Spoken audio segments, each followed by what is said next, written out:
And at Jaguar, we're passionate about our people, and we're committed to fostering a diverse, inclusive, and unified culture that is representative not only of the people who use our products, but in a society in which we all live, a culture where our employees can bring their authentic selves to work.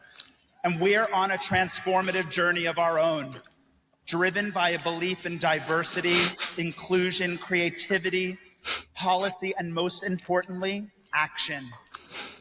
We've established over 15 DEI groups, such as Pride, who are here tonight in the back.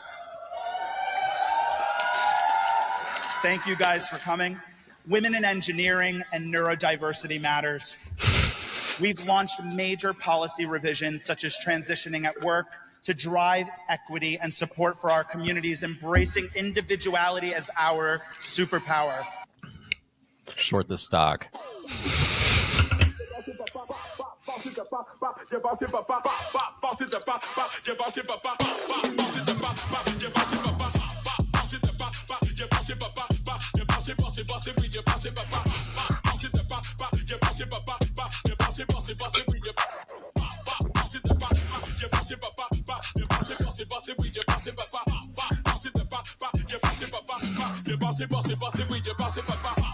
Hey. God. I feel like we need more DEI in this podcast. You know? I prefer DIE. I mean, I like acronyms that spell a word. You know what DEI is backwards? I never really thought about that. Hold on. IED.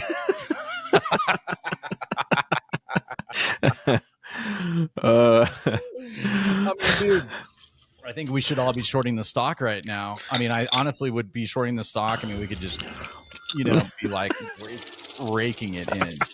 You know what I'm saying? Oh, that Roadcaster's cool. Yeah, buddy.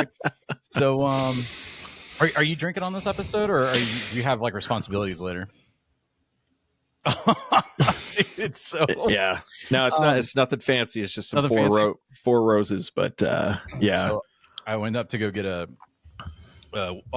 white girl wasted, drink, Michelob seltzer thing, and Nova, my wife, she's like, "Hey, you want a margarita?" I was like, "Yeah, well, I could probably use a larger one than you normally make." So it's a road trip version. Dude, wow, this is the triple shot tequila I'm holding up for those listening to the podcast. It's the biggest mason jar you could possibly find. Loaded with margarita. So, and it's a beer margarita too. So it's got Corona, yeah, as well as the limeade and all that. So do we introduce ourselves? Are we gonna do that? I mean, I know this is episode 4 technically. It's episode 4, which is like the 4th episode in 7 years we've been doing this podcast. Not really anything. I mean, but it has been a couple years. Yeah. So yeah, we've had different guests on in previous episodes. Like, there's been a whole lot, but we've done a lot of generational content on generational differences. And so, yeah, I'm Josh. I'm Isaac. And together we have a superpower. I gotta say. People calling their problems their superpower annoys me a lot. Yeah, like it's like, I'm flaky. It's my superpower. I'm agoraphobic. I can't go outside. in some strange kind of way, I hear that, and I think it's a disability being turned into a superpower. Yeah, and I know that's not the way it's meant, but it's just like, oh, we're deficient, but that's our superpower. Yeah, and so. That intro clip was from the new brand strategy, or head of brand strategy at Jaguar, the car manufacturer. And in the last 24 hours, there has been nothing short of the most epic internet memes of all time. And it's funny because as this clip came out, Bud Light just launched their new commercial campaign with what's the comedian Gillis?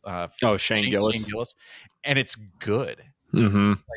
Like they're almost mocking what they were doing before in a very low key way. Well, I think Bud Light's always been like, prior to their major 2023 screw up. I think they've always been a brand that is willing to make fun of themselves.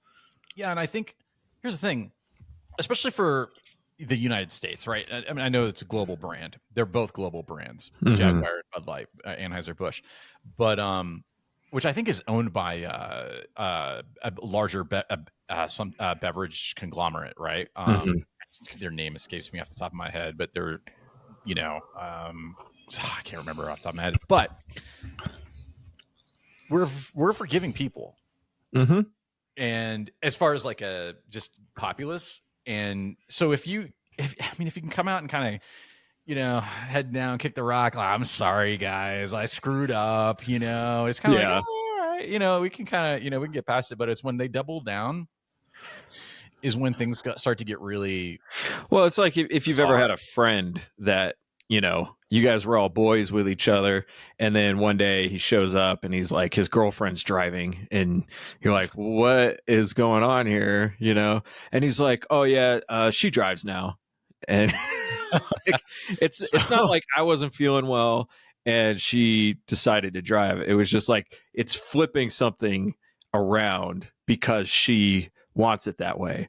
And then yeah, if you dumped her or she dumped you, it doesn't really matter. You turn around and you're like, guys, you guys remember when I was like really stupid and I decided that my girlfriend was going to make all the decisions, you know? And everybody's like, yeah, that was funny, you know, as opposed to just showing up with a new girlfriend, like, oh yeah, right, we're married now. right. Dude, we've all seen it happen. Yeah. We've all seen it happen, and it has reminds me of this. Like, I don't know how I have built my algorithm brick by brick, baby, on Instagram Reels, and like Mhm. somehow I've come across these reels that are just like what I would call this week in wild shit. Mhm. One of them is like these hotel cuck chair reviews. I don't know. They rate like cuckability and all this, and it's just I'm laughing my ass off. And my wife and I just got back from traveling for like 2.5 weeks, and every time we walk into the hotel, I just make a joke like, "Oh, that looks like a comfy cuck chair over there," and then she just starts laughing her ass off because it's so funny. But I came across one of the most wild reels, and I actually took a screenshot and posted it in the show notes. And it's basically these two kids doing a baby gender reveal. It's two Mhm. 14-year-old couple. They have their first child, and the second 14. 14 years old. They're both 14 years old, and there's like a party with balloons and everything, and the second comment is time to start studying for that CDL, my boy. I don't know why I just think that's so funny, but I love internet humor. Like I live for the comment section. This Yeah. is where I find all the entertainment. So yeah, Jaguar just released this whole ad campaign, and it's just kind of bananas to me how, like, did no one there now for a little bit of background, because I did do a little bit of note taking on this because I kind of wanted it to be correct. But so Jaguar is a British luxury vehicle company, but it's owned by a larger company called Tata Motors, literally TATA, like Tatas, right? And so Tata Motors is an Indian automotive manufacturer headquartered in Mumbai, and they're pretty much like, from what I've seen, it says they're one of the largest automotive manufacturers in the world because they're a conglomerate. And I found that kind of interesting because they have like Land Rover too, and then Jaguar Land Rover Limited joined in 2013, so about 11 years ago, and they have several other operations worldwide. And this is like one segment that they have, but I'm just kind of going like, you know, it's kind of an interesting country to. I mean, I'm sure they have offices all over the world, but where's their main corporate decisions being made to just go all in on this? Because the ad is wild. Like Mhm. none of this is about a car. It's Yeah. just about embracing DEI, kind of like what Mhm. Boeing's going through. Well, it's a extension of brand identity as people, as the people who work there, which that's not what brand identity is. You know, your brand identity is your product, and then the identity you attach to the product. And this Right. whole thing is just like we just want to put the people up front who are the loudest people, or I don't even know how you describe that. But Well, so the commercial on their website, if you go to their website and watch the video, and this is under the JaguarUSA.com website, it's a video and there's not a car in it. Yeah. It's just edgy, super edgy. So that's kind of, I kind of stole their theme, man. I mean, for the episode title, this is the working title. I might change it after, but I was going to call it Live, Vivid, Copy Nothing, Delete Ordinary. That's like the whole first thing. And I'm like, if you're selling clothing, like, I get it. That makes somewhat sense. You're pushing the envelope of fashion trends and what's air quote normal, but this is a car company, and they've made some like the F-Type and some pretty cool cars. I mean, I'd never buy a Jaguar; they're just not my style, but they're kind of cool. I mean, they've made some cool cars, and they've always had a very strong commercial brand. So I drove a lot of Jaguars in the early 2000s, and I hated every single one of them. But it was, I think that was a time period where they were just making crap, vehicles. So, I don't know why in 2024 anybody just turns over their brand to these people. I just don't. I don't get it. There should be enough. There should be enough warnings along the way at this point to say, don't do this. You would think so? You'd think. Maybe living under a rock or something. I don't really get it. I work for a large company. I work for a Fortune 50 company, and we don't even touch this stuff. Right. And like it's great because it's one of the fastest growing companies out there, and it's crazy how well the brand is doing right now, and it's like, could be related to not involving yourself in this political statement, especially right now post election, where it seems like, I mean, we can talk about some of that stuff later, but just as a general theme is the push against the corporate agenda, or what corporate agendas are trying to shove down consumers' throats as this is what we're doing and you need to accept it and you just need to be part of it. And, the great thing about being a consumer is I'm not going to participate by purchasing whatever it is you're trying to sell. I'm out. I don't think that they're a wildly popular brand. I mean, at least where we live, I don't see a lot of Jaguars. That's another thing. It seems like you're taking chances at a difficult time to be taking chances. Yeah, you're really alienating demographics that, first of all, are already small, because you're talking about probably people who make 150 to 200,000 plus a year to be able to consider buying a luxury brand vehicle. If you have a spouse and kids, probably not even, right? I mean, so maybe we're talking about $250,000 up. Do you know anybody who's ever owned a Jaguar who is less than 50 years old? Only online, and some of the gearhead people I follow on YouTube and stuff and social media, because I've been in the car scene for like my whole life. Yeah, so I've always followed car influencers, if you will, people making content about them. I've seen some of them, a few, but not many, but not even in real life. No, I don't. Yeah, it's just, I don't get it. I don't know why you would take such a risk by hiring somebody like that. And I mean, because once you hire them, it's out of your hands now. You can't fire them. And so you've basically, the moment you hire them, you just turn over the keys to the kingdom to this person. And this head of brand strategy, he's delivering the speech at what looks like some sort of company kickoff, maybe a shareholder meeting, maybe a company meeting. I don't know the specifics, but it's definitely like there's an audience. He's at a podium on a stage, and he's wearing a net shirt that's see-through. Classy. It's like, oh yeah, dude, we're committed all the way, full steam ahead, baby. Let's go.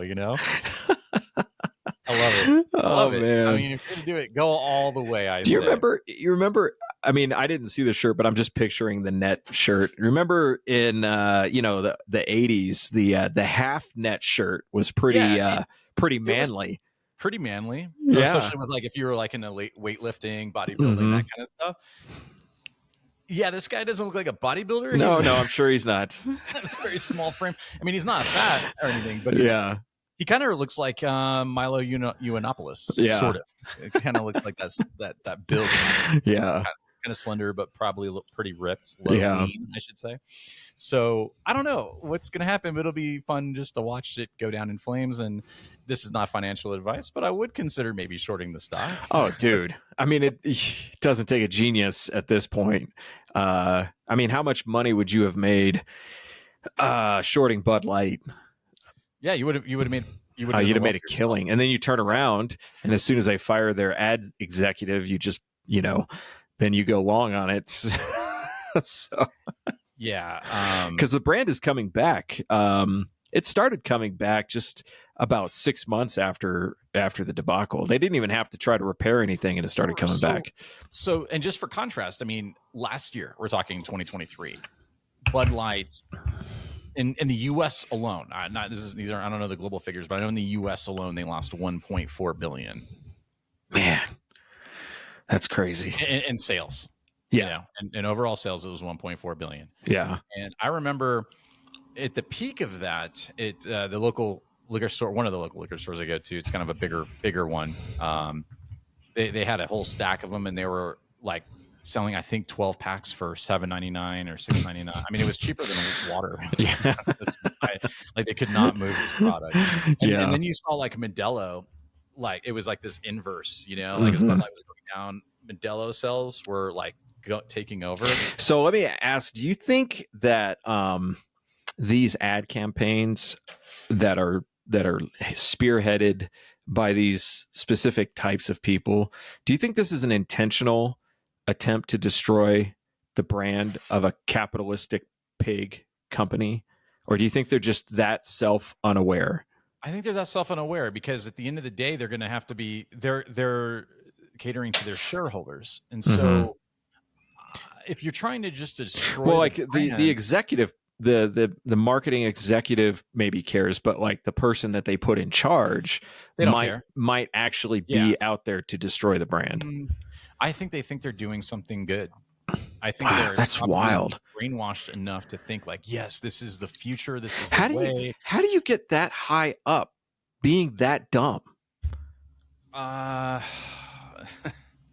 I don't know, man. I mean, that's something we should get in on. I mean, it's not. Yeah, I mean, it's not like it's the first dumb person ever to get promoted, but we should be like a headhunter for brand strategy. Managers. And just find the wokest of the woke. And just I can't remember if I talked about this before on this show. I kind of think I did, but a few years ago, this was like 2021 or whatever. I just happened to be on LinkedIn, and I'm never on LinkedIn, but I just happened to be cruising LinkedIn, and I saw a Nike ad for their skateboarding brand. So for those people who don't know, Nike's actually pretty big in skateboarding these days, largely on the back of Nyjah Huston, who's one of the greatest skaters of all time. And they scooped him up early.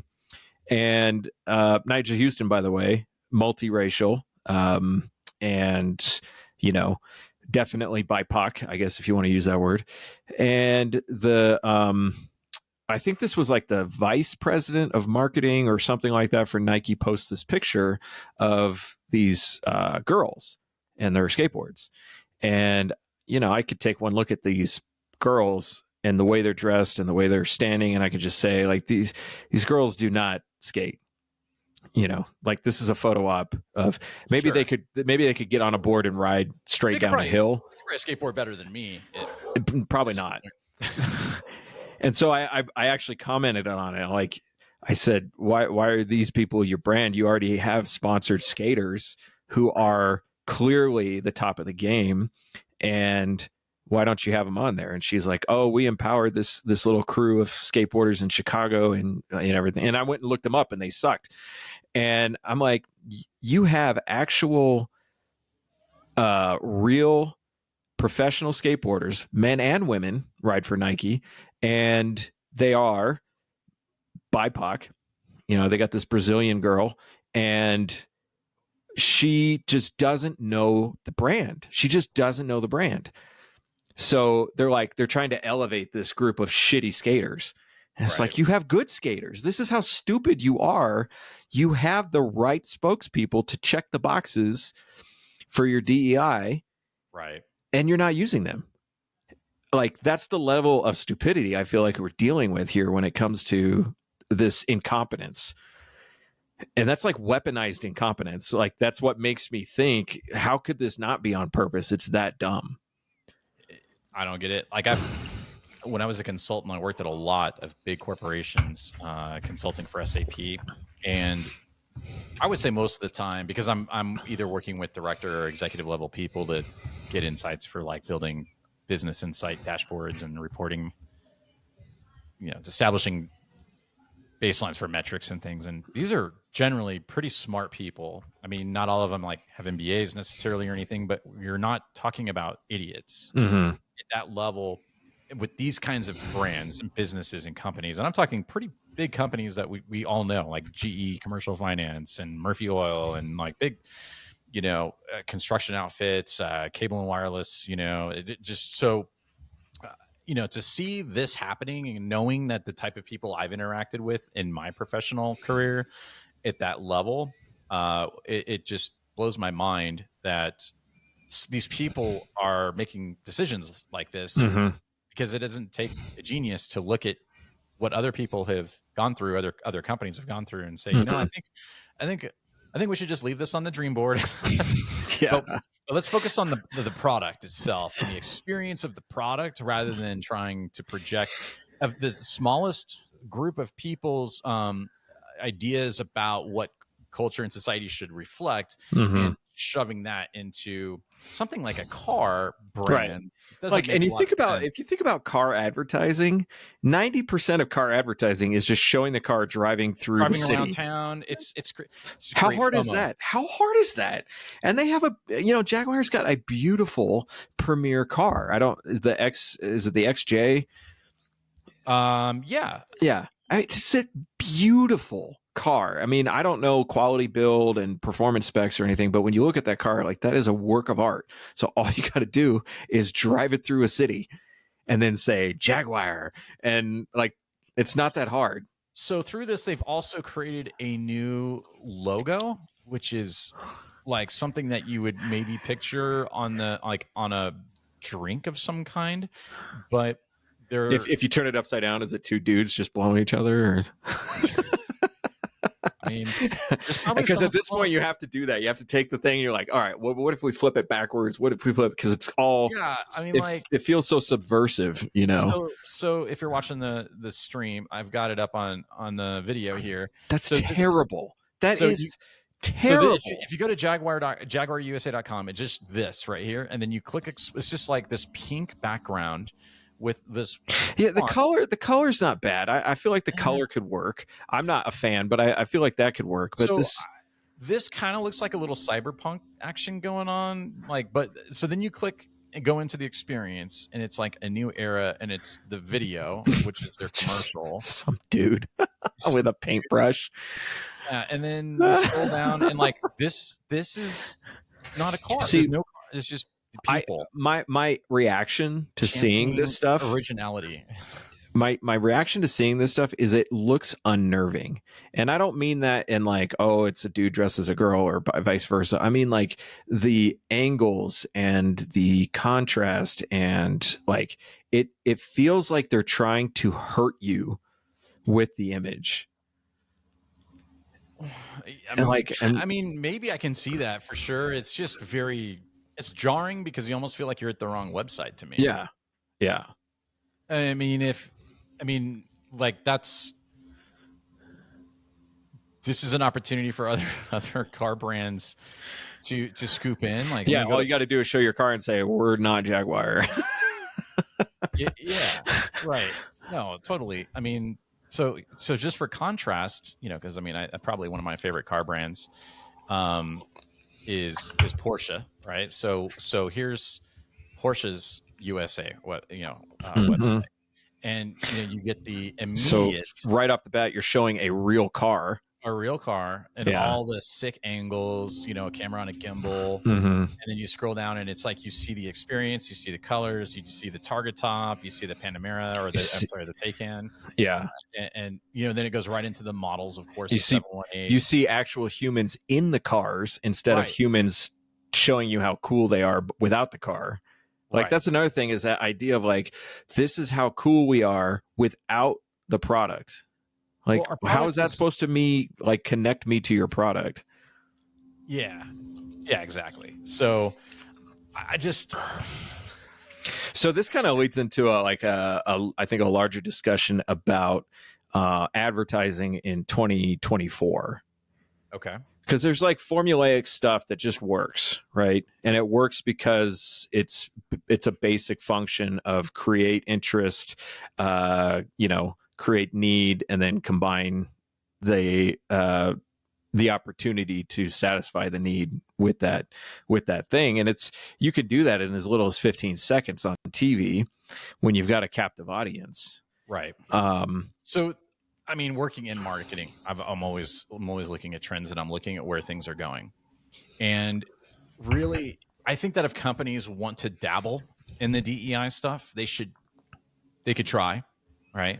And every company's free to do whatever they want. It's their company. But to do it on a global level is very ballsy versus doing small pockets of like influencer marketing. And influencer marketing budgets are estimated, between 9 and $15 billion, right? We're talking about for 2025. They're expecting a 14.2% increase in influencer marketing. So that's people who have a following, and even if they don't have a following, you're going to see a shift in this too. Like for you content, you and I were talking about this the other day. Where if you want to get your product aware or create product awareness to a audience segment that you don't necessarily know how to tap into, you can utilize influencer marketing to at least expose the brand to that audience that it's maybe hard to reach through your own individual representation or marketing efforts, and go that route, because it's very effective. It's very, very effective. So we've seen this with like brands within the 2A community. Look at like Black Rifle Coffee Company and other things like sponsoring YouTubers and Instagram, or with nutritionist people, with supplements and AG1 and all this other crap. It allows them to kind of like test how well their product or service can be received within a segment without going all in on this, like focus on a niche, because it is a niche the way I see it. And I don't. But the more niche it becomes, it seems to me the more accessible the market is for those smaller brands. Yeah, because sure. you're not competing with these giant budgets anymore because everything's so dispersed. Yes, and so that's kind of like big picture direction of advertising. What about like the ethics of that? So like kind of the theme of ethics and marketing. Yeah. Well, that's the thing, is like you listen to a podcast, and like I'll just use Joe Rogan as an example. And Joe Rogan started advertising on his podcast with Fleshlight. And he would talk about that product even when he wasn't talking about the advertising. It was part of the show, actually, for a long time. I started listening to the Rogan podcast at like episode 15 or 20 or something like that. And it was like the product was actually part of the show because it was funny. And it was just something that they did. And no matter what the context is of any conversation, a Fleshlight is always funny. Right. And then now you listen to him and he's advertising VPNs. He doesn't know what he's talking about, but VPNs are throwing money at him. And the idea of security and safety sounds like a good idea. But like in some ways, I want to believe that the modern listener is more sophisticated maybe than when you were watching TV in the 80s. But then also part of me is like, well, I was a kid in the 80s and I was an idiot. And now I'm in my 40s and I might be an idiot, but I'm an idiot with experience.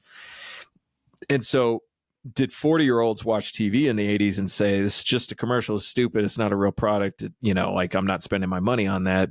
Or was it more of like, oh, TV and a commercial, and no, now I want to go buy some Nestle Quick? Like, are we a more sophisticated market now, or are we susceptible to all the same tricks, just at different levels? I think that even as we'll say, wiser consumer, we still fall for the same tricks. Is scale. So it's it's psychology, right? That like the really good marketing has So I actually think that it's even gotten more so. It's just because it's more efficient. Mhm. This has been developed through psychological reprogramming over the last decade with companies like Amazon. Mhm. The buy now mentality, the one click ship, the I can have it on my doorstep potentially the same day, but probably by tomorrow. That instant gratification shortens, or the time shortens. So I think that when we were watching commercials younger, we would fall in love with a product, like let's say at the GI Joe battleship or Mhm. the GI Joe hydroplane. These are things that I remember as a kid. I was like, oh, I gotta have that. I gotta have Mhm. that. And so it would go on your birthday list, it'd go on your Christmas list, and you'd start reprioritizing based upon TV commercials. But there was no instant on demand Apple Pay, Google Pay, boop boop, and you didn't even leave your couch, and now it's on your doorstep in Mhm. literally 24 hours. So I think that we still fall for a lot of this, but what's interesting is that that's kind of a little bit different. There's a difference between brand awareness and transactional content. So Mhm. transactional will be like you're scrolling Instagram and that sick product comes up, and it's just so easy to say, yeah, I like that. I like that Wooby, or I like this. For me, it's Combat Iron Apparel clothing, or it's Zero Foxtrot running shorts and stuff like that. I'm like, oh, and they're gonna sell. It's 2 for $40 or 2 for Mhm. $50. Screw it. Yeah, let me get these. I like that pattern, right? Boom, boom, boom. I'm making this micro decisions really, really quickly. And so it's really easy to go ahead and commit to that without having to be even completely exposed to the brand. But with a company like Jaguar, like a huge established brand that's been around a long time, they're actually just trying to shift the culture of the brand. Mhm. And so I actually sent this meme to a friend of mine who was like, it's about Land Rovers. And I thought it was kind of funny because it was like the Land Rover. It's the car for the people that basically say, I have so much money, I can afford the car to be in the shop and this and that. Mhm. And, you buy it for your girlfriend to let her know how special she is. And then if you're driving a second, if the car's been used, it's a drug dealer. Like, yeah, kind of right on the money, it's like Yeah. kind of true. So there's this, because there is some sort of mental remembrance when you see big brands from like the culture around it. It could be Mhm. from rappers embracing it, or sports athletes, from music videos to something else, with like, let's say something we're familiar with, right? The shooting sports industry. You're a firearms trainer, and so there's a lot of product that's used, like, right, think of like the culture around the 3D printing. Mhm. Think of the culture around nods and gooning, moves out, Mhm. goon out, and plate carriers and all this other stuff, which we both know is mostly just live action role playing stuff, right? We're Mhm. just LARPing in the woods with our friends. If you're wearing all this gear, because you're not really in battle, you're not fighting anyone. It's just basically it's a grown up version of playing GI Joe with your It's friends, and just toys. It's really expensive they're toys. really expensive toys. Yeah. So again, those are considered purchase items because they're very expensive. So those involve a lot of research and time and consideration, and then budget tolerances. Mhm. Whereas I'm just going to buy a pair of shoes or shorts or whatever on Instagram, that's a transactional, like FOMO feel. Yeah. So so when a brand does something like this, it is a fundamental culture shift. I don't think they're going to dupe anybody, according to you. You're talking about, like, even if you're dumb, now you're just Mhm. becoming wiser. I don't know if Yeah. that really makes sense, but Dumber and more experienced. dumber and more Yeah. experienced. But like as far as the ethics go, I'm actually kind of a maximalist when it comes to advertising, because I'm a default free market. If we are evaluating things, I'm always going to go with the market is probably the right answer. Whatever that is, it's the market is probably the right answer. I don't really have a problem with any kind of advertising. I think if you feel like it's unfair the way that some advertising is going, it's probably because you're just not self-controlled enough to step back and question everything that you've seen. I make an exception for kids because kids are stupid, and also, we shouldn't allow lying in an ad. Even that, though, I'm a little bit on the fence about lying in an ad because it's buyer beware. And if we knew that advertisers lied all the time, I think we might actually be much better consumers. But we have this. Yeah, going back to the kid thing, sometimes you pick the cereal based upon the toy that came in the box. Mm-hmm. But kids lack the ability to reason as well as a typical adult. Now, I know a lot of adults act like children and everything, but I almost wonder why they act like children. Is it because the world's been set up that you can function in that childlike mindset because there's guardrails everywhere? There's a law that says that if you're advertising a food product, you can't not have the food product in the ad. It must be the product. You can't use any non-food items. Right. Because remember back in the day, they used to use like glue and different things to make it, like when the bowl of Cheerios, they would use glue or some kind of glue mixture so that the cereal would float on top and it looked more appetizing, but it's like it wasn't actually milk. And so now there's guardrails that says it has to be food items. And so you look at the ad and you're like, that looks awesome. And then you go and you buy it and it's still crap. And you're like, well, all the guardrail did was make me dumber for believing this stuff. I think that McDonald's should have to be held to the same standard as the photo versus the sandwich thing that you get, the little. Yeah, like in Falling Down, and he's like, look at that. It's big, it's beautiful, it's juicy, it's 3 inches tall. Right. Look at this smushed thing, and so I'm Michael Douglas every day now. I feel like I don't feel like, I hate when people say that. I think that guardrails in advertising end up being a net negative for the consumer because it puts the responsibility for being a smart consumer on the regulations and on the government. And there's always ways around regulations. Sure. There's always ways. Right. And so we take the responsibility off ourselves, we put it on somebody else, and we pretend that that person or organization or government agency would never lie to us. So I don't have to be smart. I don't have to think it through. I can trust the rules, and I go out and spend money on stuff that's inefficient or not inefficient.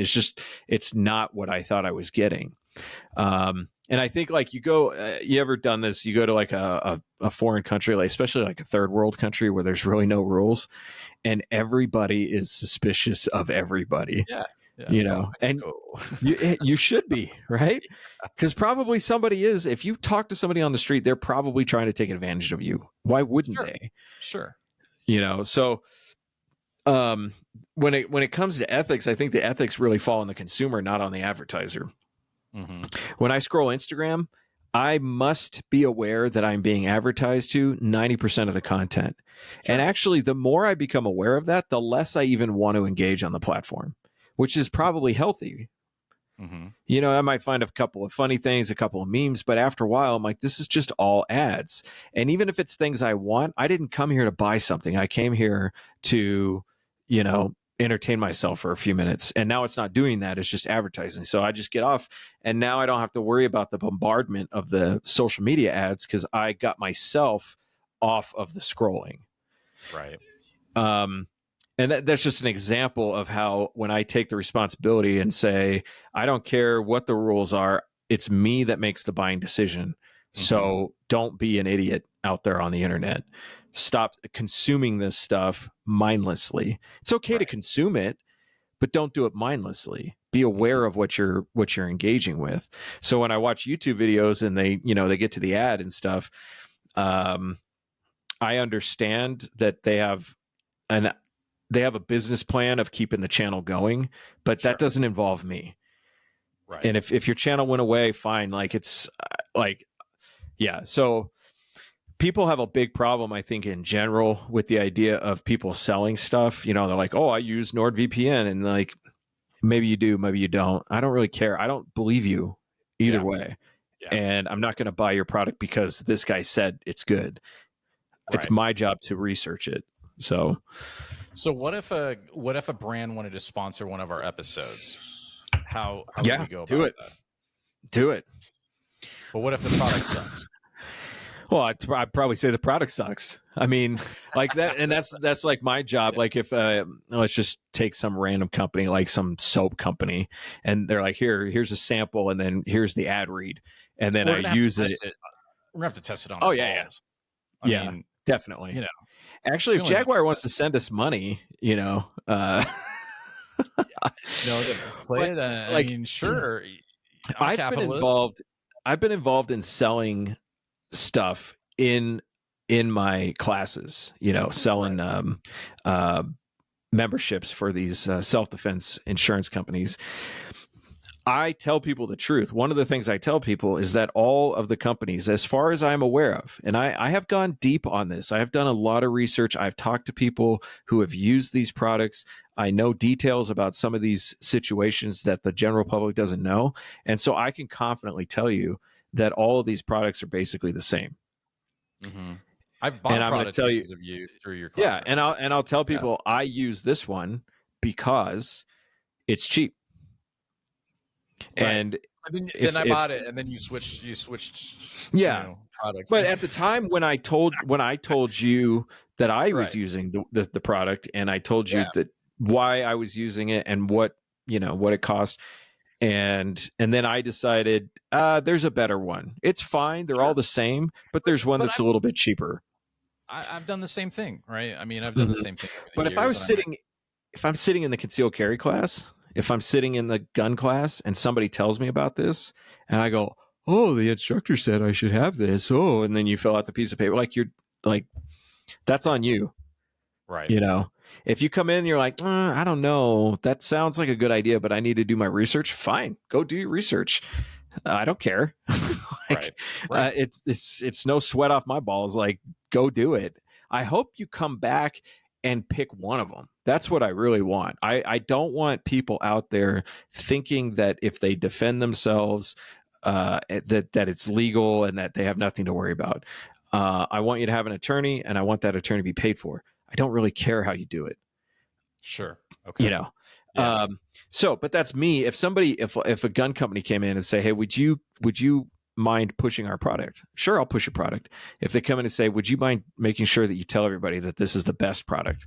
You'd have to convince me. That company is High Point. Yeah. I mean, it's the best gun best made for $140. It's the best gun made out of cast iron. There you go. But that's my decision to do that thing. But if you're sitting there in the chair thinking, well, this guy tells the truth because he just told me he tells the truth and I should listen to him and buy what he has to say, you're missing the point. Like it's on you to make your decision. It's not on me. Right. Because I could be lying to you. I could just be wrong too. I could just be misinformed. And a lot of people are misinformed. And I would include myself in that on a lot of topics. And so if there was a company that say wanted to sell soap on a podcast and they came to you and they're like, yeah, here's the soap. Why don't you test it out? Here's the ad read. If I can agree with the ad read, I'll read the ad read. If I can't agree, I would just do it the way I want to do it. And if they decide we don't want to sponsor anymore, all right, see ya. Move on to the next one. So if some underwear advertiser wants me to say that this is the best underwear in the world, I better think that before I say that. Yeah. But you listening to the podcast, you should just believe that you're being lied to no matter what. So, and also to people who say this is the best product are saying that with some sort of underlying assumption that they've tried all the products in that category. Yeah. If you say, oh, ExpressVPN or NordVPN is the best VPN, which in my opinion, it's not. If you want to buy a good VPN, I'd recommend Mullvad or iVPN. But by the way, companies probably don't do any advertising. So Mullvad does not do any. Well, Mullvad does advertising, but they don't do any sponsorships. Okay. Yeah, they don't do any affiliate stuff, which I think is great. I think companies should market. I think you should advertise. I don't know if IVPN. I don't think I've ever seen IVPN doing any sponsorships like on YouTube channels or anything like that. I like Mulvad because you basically, there's no email address. You can pay with Monero. You could go to Starbucks, go to their website, generate an ID, pay for it with Monero. They never know your actual IP address, and use their VPN. They don't do any logging. Well, they say they don't do any logging, but I'm just saying, and they also have a very good private browser based off Firefox, and it's very good at anti-fingerprinting and stuff. So I'm just saying, like, but I've used a lot of VPNs, but I don't have to use every VPN to know, like, in my opinion, these are the better VPNs. Well, because if you know how VPN works, then that means you know a good one and you know a bad one. You don't need to know all of them. No, I don't need to know all of them, but I'm just saying, when you see when you see somebody promoting something as the best, like, let's say in your case, High Point came to you and said, "We want you to promote our gun as the best gun option out there," and it's like, well, with a caveat, the best gun maybe under $200, which ain't even true anymore. I mean, true anymore, right? Sure, yeah, because gun manufacturing has the free market has driven the prices down for entry level guns. There's a lot of competition. There's a lot of options. Yeah, and the more options you get, the cheaper things are available, right? It's a supply and demand thing. Yeah. So yeah, I think that. So I think, like, in general, my brain shifts to stop relying on other people to inform you and explain to you and help you. It's not that you never accept help. It's just that you understand that ultimately you're responsible for your decisions, good and bad.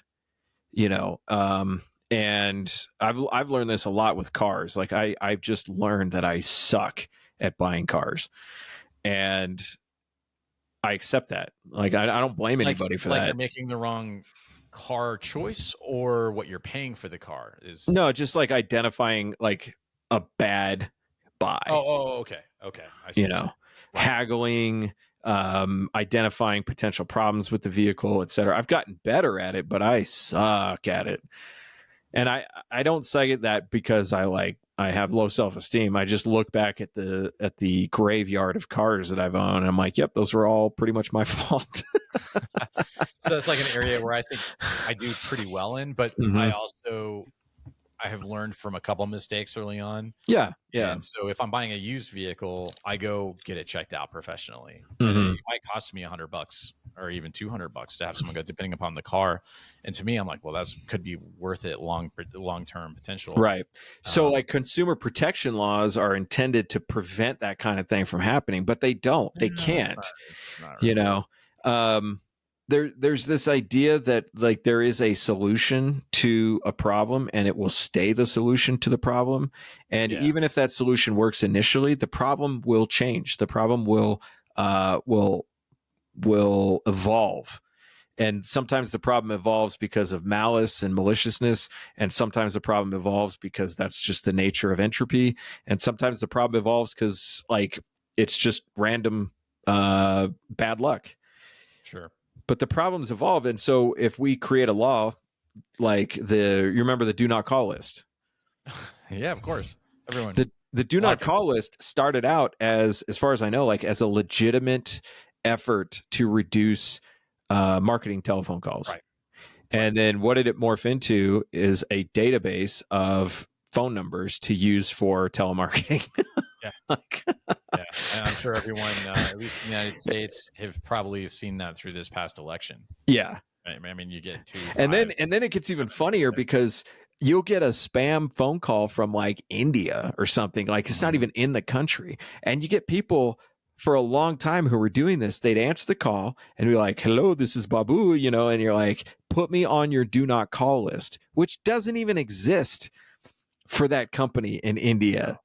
But you think that you're solving the problem based on this really old solution that wasn't even, like, wouldn't even apply anyway in this situation. But you think, oh, there's somebody else that will fix this problem for me if I just say the magic words, put me on your do not call list. And, like, that's, it's like, how about you hang up as soon as you recognize that this is not the right phone number. Or even, we have to get more sophisticated now because they're doing these AI generated spam calls where it's like, it sounds like your kid is calling you Right. from jail and they need bail money, Right. And I heard this person talking about it, and like, maybe text your kid while you're on the phone and say, hey, are you in jail? Right. Like, Yeah. And it will get worse. It will get worse over time. Mhm. And it's just, you just have to be savvy about it. You kind of, like you saw talking about when you're in a different country like Mexico, you just have to be suspect of everyone at all times. Mhm. If you live that way, it's kind of an unfortunate way to live, but it's just how we I got to don't do it. really think that it is, actually. I think once you reach like a stasis point. I'll give you an example, right? Have you ever been pumping gas and someone starts walking towards you? Yeah, but if You you're get that doing feeling like, where you're like, I don't know what this guy wants, Yeah. but I'm not having it, man. The Yeah. answer is already no. It was no as soon as we made eye contact with each other. So let me ask you a question. Like, in polite American society, yelling at that dude to fuck off feels like something maybe you shouldn't do. Like, there's a little tension in that moment. But if the expectation is that you just tell every stranger who approaches you while you're pumping gas to fuck off, it's a lot more comfortable. You're just like, yeah, that's what you do. I feel like the discomfort of living in that society is stepping outside the norm. If the norm is to be suspicious and the norm is to be confrontational with people you don't know, then it doesn't really feel that bad. Sure. Okay, I can see that. It feels bad to get attacked. So Yeah. if that whole, telling them to fuck off doesn't work, it's about to get bad, I mean, but there's a counter argument to that too, which is like a trusting society tends to be a more stable society. Like, all of commerce exists on some level of trust. Sure. Yeah. But like, kind of to some of the things that you talk about, you've mentioned this a lot. I don't even know what this actually means. What is a trustless, like, you talk about this in terms of tech. What is trust or no trustless or no trust, or like, what is that concept? Okay, so like zero trust. Zero trust. That, yeah. Mm-hmm. So it basically separates the through some sort of decentralized, typically not always through, it could be proprietary or something, but through some sort of way to authenticate without trusting. So for instance, like let's say, like, let's use Nostr as an example. Mm-hmm. I don't know if that's a great example. There's an application called Amber, right, which you can download on your phone, and you can basically give it your seed key to like allow you to log in to sites without them actually knowing what your credentials are, but you've credentialed through a known entity that is basically saying this is the correct key, this is the correct token, this is the correct thing. And so it kind of removes the potential for an interception of credentials because you're already credentialed somewhere that has a higher, like a high level of credibility versus credentialing against the server every time you connect. So when you say zero trust, you mean that in order to transact securely, there is no, I'm not taking it for granted how you're treating my data, because you're not actually getting my data, but we're still able to like interact with each other. So there's different ways to look at it, because I mean, it kind of almost assumes that every potential request could be a potential threat. Okay, so there's the concept. Yep. Zero trust. I don't trust you. You don't trust me, but we're still Correct. going to work together. Correct. Okay, and we've devised a technical solution to be able to do that. It removes the trust factor Mm-hmm. by enforcing an identity authentication or authorization to something that's already been agreed upon that is good enough, Mm-hmm. or stable enough. So like, if within like let's talk about like in a cryptocurrency way, like Ethereum or anything like with a smart contract, mm-hmm. Where I don't have to trust you, right? If I buy something from you on Facebook Marketplace and I PayPal you $1,000 deposit to hold that car for me, I have to implicitly trust that we have this agreement and I've sent you something. Versus say like a smart contract that says almost like a holding, like escrow.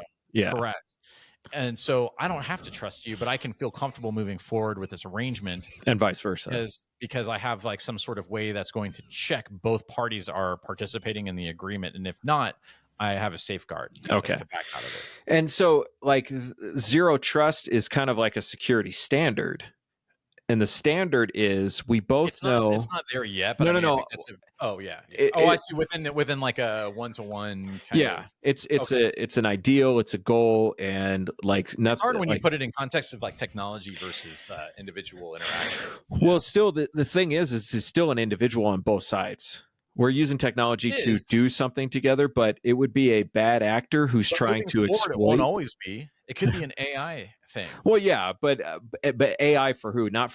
It's not AI for AI. It's AI for someone who is trying to exploit. Oh yeah, I see what you're saying. Okay, right. Yeah, I gotcha.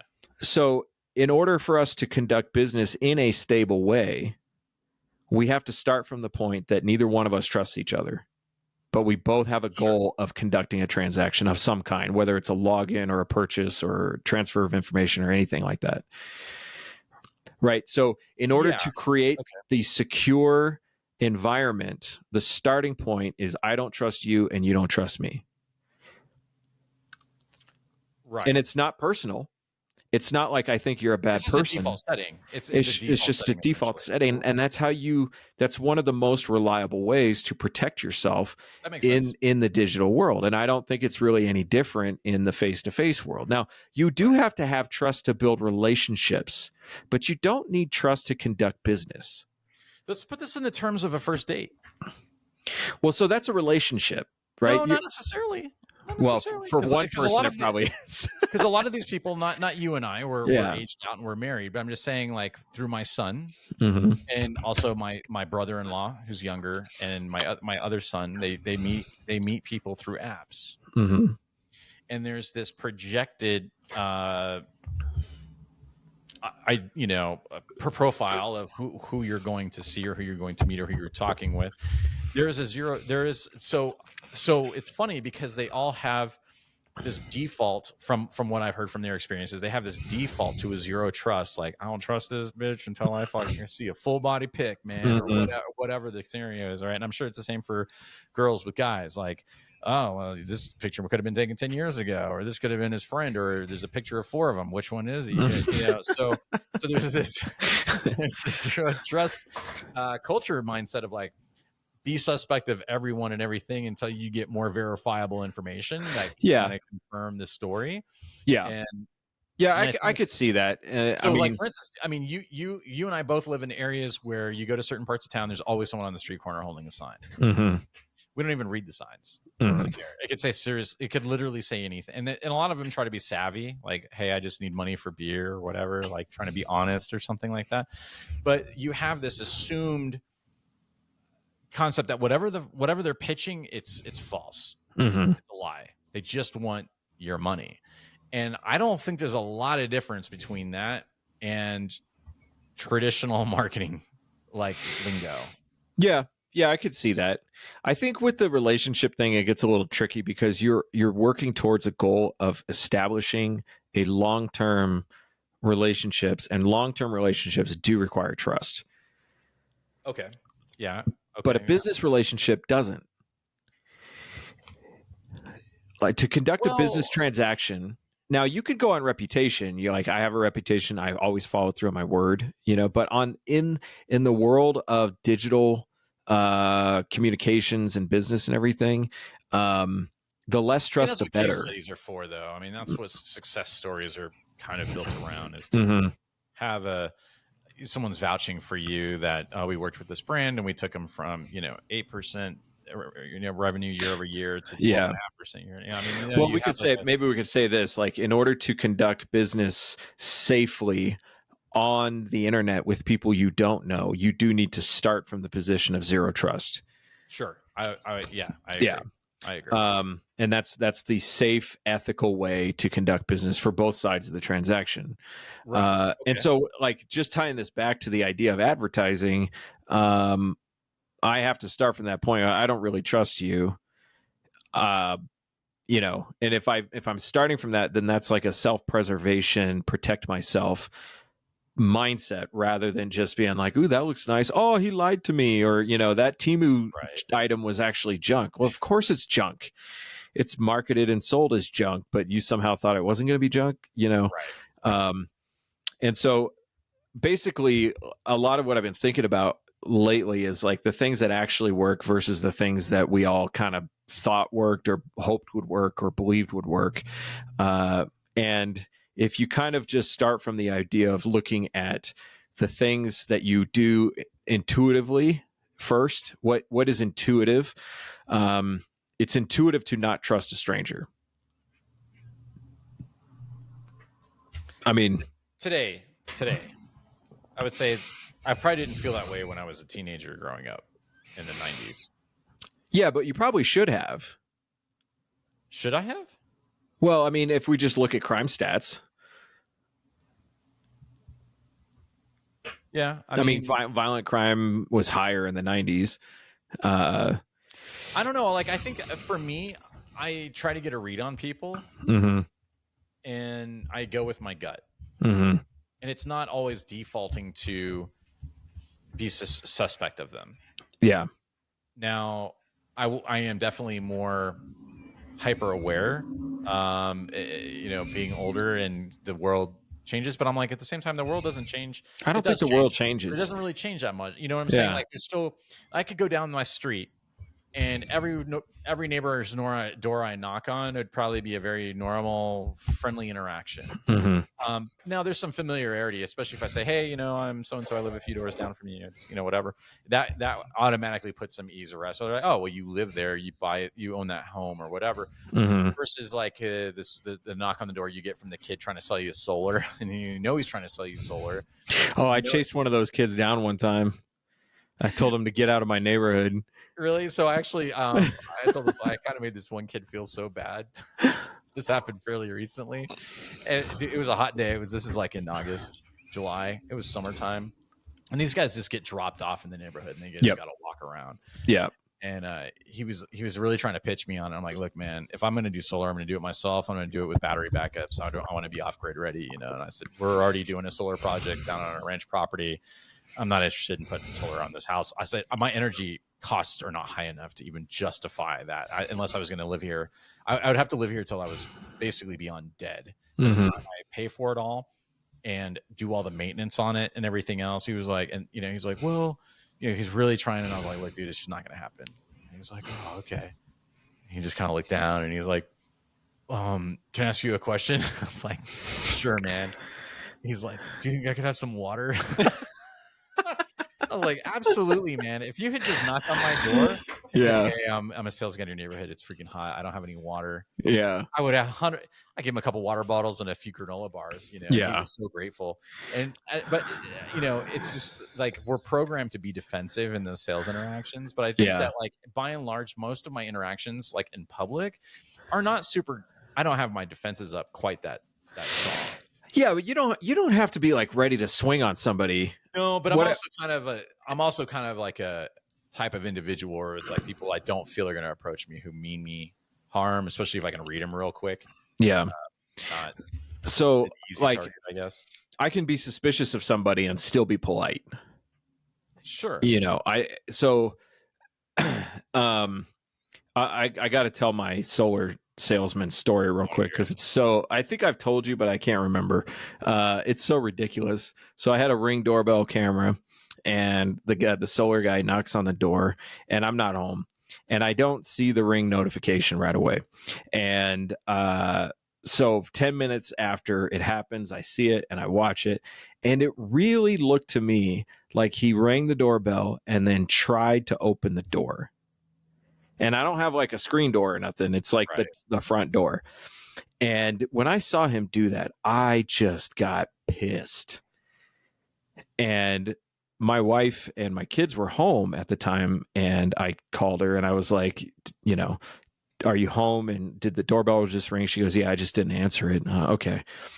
So I was on the phone as I was getting back to my neighborhood, and I checked the time and I was like, this was 10 minutes ago. And I thought, this dude's probably still in the neighborhood. So I went looking for him, and And I found him down the street, walking up the street, and I pulled up next to him in the car. And I used to have this on dash cam, like not you Right. couldn't see it, but you could hear it. Sure. And I was like, "Get the fuck out of my neighborhood!" Just screaming at him. You went full Clint Eastwood. Get off my block. Get off my lawn. And he was like, well, I'm just selling solar. And I was like, you tried my door. And I just went off, dude. I don't even remember all the things I said, but I was pissed, you know? And so he started walking towards to get away from the neighborhood. And then I drove back to my house and I parked my car in the driveway. And I thought to myself, he's going to walk past my house on his way out. He's going to know which house it was. He's going to know. And I'm like, well, whatever. Car there in the driveway. Yeah. I'm like, whatever. I don't care. Next morning, 6 o'clock in the morning, ring goes off again, but it doesn't wake me up. Okay. But it recorded this like middle-aged, short, fat Mexican comes up my walkway, walks onto my porch, doesn't ring the doorbell. Yeah, 6 o'clock in the morning. Doesn't ring the doorbell, doesn't knock on the door, takes off his backpack, looks around, reaches into his backpack, and starts throwing stuff around my front porch. What? And then looks around and then leaves. And so I'm watching this, you know, this was like an hour later. I'm watching it. I'm like, what the hell? And I go out and he was throwing pennies all around my front door. What was that about? Closest I can figure is like some Santeria type stuff. You have a hex on you right now. I wish you would have told me this before. I'm gonna put a jihad on you. And what? Yeah, and I was like, the timing is it can't be coincidental. Certainly not, man. But the kid that I chased out of the neighborhood was like this skinny little white kid with like long hair. He was like his manager or something, or like he told him a story or another friend of his, and was like, "I'm gonna put a hex on this house." No, my first thought was when you said he was throwing pennies in the yard, I was thinking to piss you off the next time you cut your grass. He didn't throw it in the grass; he threw it in the bushes. Oh, that's so some stuff I need to learn about. Threw it in the bushes. I wouldn't have found the pennies if I didn't go looking for them. Weird. Yeah, we're gonna have to search that up and see what that's all about. So just be careful who you don't trust, I guess, is the moral of the story there. Yeah, so I have a voodoo doll of you right now, like going to town on you. And every time my back hurts, I have to wonder, is it this crazy Mexican? Life over 40, man. That's life over 40. You're always wondering, well, this could just be getting older, or it could be someone has a voodoo doll. Yeah. Why does my liver hurt so much right now? Oh man. Yeah. So did you have I think you said you had an idea for like a segment. I wanted to hear if you had any. Yeah, so one of my segment ideas was okay, so my segment idea was This Week in Wild Shit. So the first one was actually the one I already had mentioned about the 2 14-year-olds with the baby reveal. But the second one, this just happened like in the last day or two. This kid, right? This was like on the KFC Barstool. I've seen it. I actually saw it somewhere else. He's 13 years old. He's a streamer, and he's like, he pumps crypto, and he created his own crypto coin that went to like, is a 13-year-old streamer created a coin named Quant. They call him Quant Kid, that promoted and quickly sold off a reported $30,000 in profit, right? So the kid created this coin, pumped it somehow through his, his influential reach and everything else. And so I want to play this video because so the internet got pissed off, right? Because and they found the kid, they found his mom, and they start messaging his mom like on Instagram. Like, hey, your kid just ripped us off for all this money, right? He just did a pump and dump on with his own coin, which is amazing at 13 years old. Like, what a fucking It's also amazing that it worked in 2024. So here's the crazy thing. To get back at the kid, these guys go and repump the coin, Whereas if the kid would have sold, then kid would have made like millions. But people are saying, "Oh, he missed out on making millions," and I'm like, I don't think so, because they would have never repumped the coin. It would have only ever maybe gone so high, anyways. So I have a clip. Of this. I'm gonna play it for you. Actually, let me bring it up, and I'll share my screen so those that are actually watching the video can actually see it, because it's freaking hilarious, man. So here's the if you're listening on the audio, you'll be able to hear it just as well. Oh shit, this is the wrong video. This is the Jaguar brand video. Yeah. Hang on one sec. Let me get the right one out. All right, here it is. Let me go back. And let's open this one up. Okay, here we go. I'll get better at this in the future, I promise, guys. It's not easy. It looks easy when people are doing it, but it's not. I know. Meet one of my new favorite all-time internet characters, Quant Kid. All right, so here's the story. I'm not an expert at these things, but basically this dude created a crypto coin. And then as soon as things started to take off, he dumped it for 30 grand, and his reaction was absolutely unbelievable. So wait, I'm so confused. what? Oh, it was nuked. Why is it nuked? No way. Showing the chart. I don't know what all this means. Holy fuck! Holy fuck! But listen, And he's flipping everybody off in the live stream. Like, get fucked. 20 bandos. So this little Thurman Merman motherfucker, I think he's like 9 years old. So he runs a pump and dump, cashes out for 30 grand. And then everyone who bought into the Quant coin is like, fuck this kid. We have to track him down and get our money back. So they find his mom's Instagram and start commenting on it. Your son stole my money. He stole my life savings.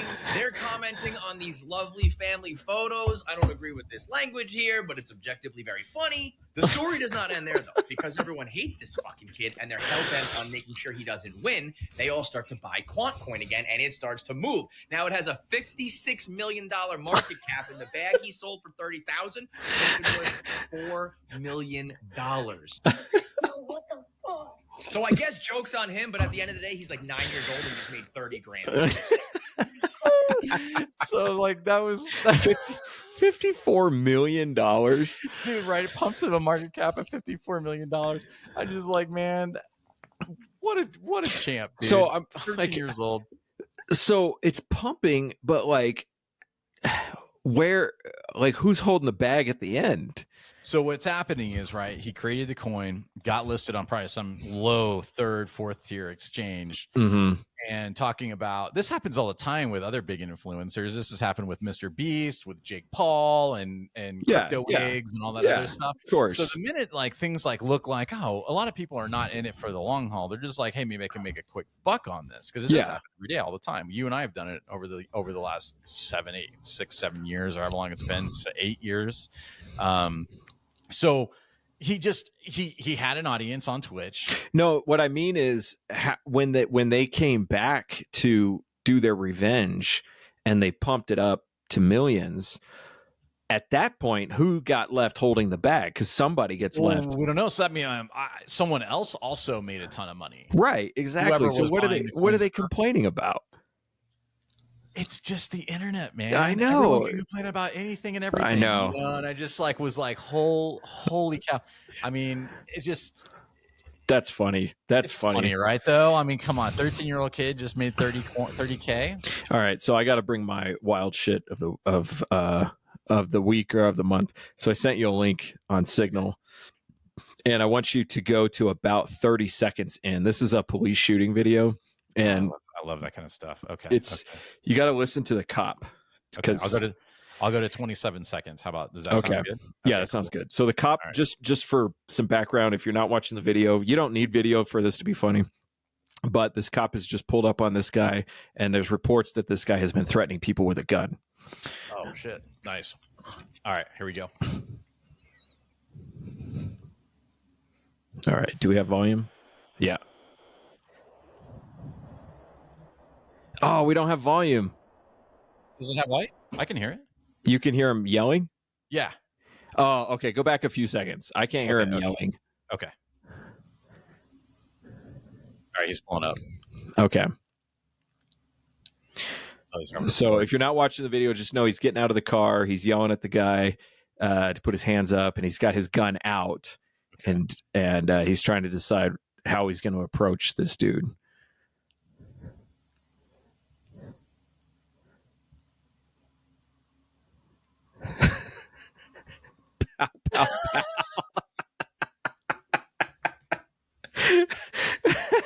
He makes the freaking sound effects Before He he makes- can say shots fired, before he can say anything, it just comes out. Pow, pow, pow. pow pow pow. And he That's hasn't even shot yet. No, he hasn't. I mean, he did start sending rounds downrange at this gas station. Does it keep going, or is that the, No, that's it. That's it. That's amazing. That's Dude, amazing. That would be me if I was a cop, dude. I would do something like that. I would yell. Pow pow pow. Oh, Dude, man, that's That guy freaking is going to get roasted not just by the internet, but by everybody in his department. great, dude, for sure, for sure. Oh man, I want to play. Oh, I have another funny one. I know you're a Jordan Peterson fan, Mm-hmm. and he's like on some sort of leftist like podcast. Okay. And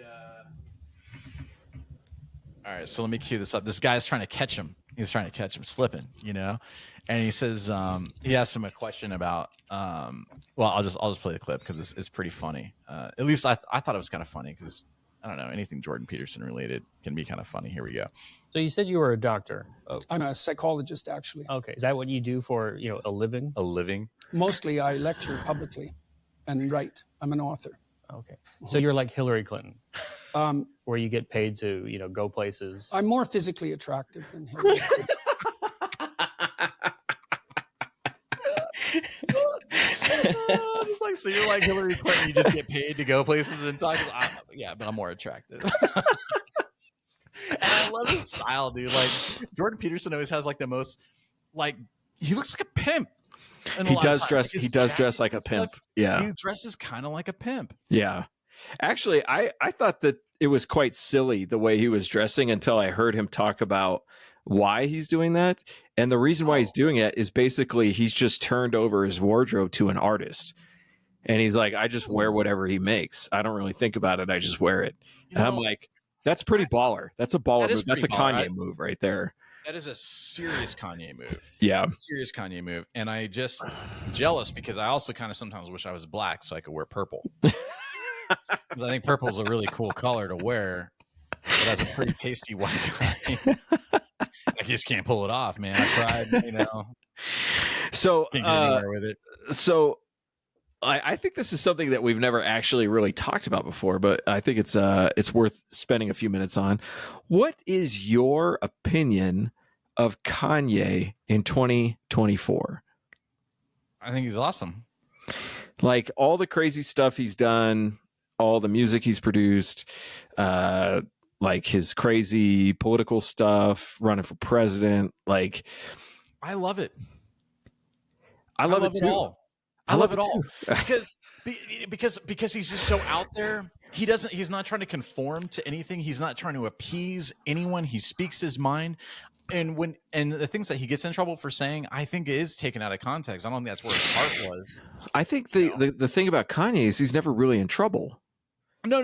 But It's I mean, like- he did get in trouble. He did get in trouble. He lost his deal with Adidas over the. But the I Jew think comments. he wanted to lose his deal with Adidas. I think maybe in that case, it's freaking genius. I mean, So I wouldn't even consider that being in trouble. I mean, I would like, I think in culture, you being in trouble is you accepting the hate Kanye and the West blame. is like the Conor McGregor of rappers.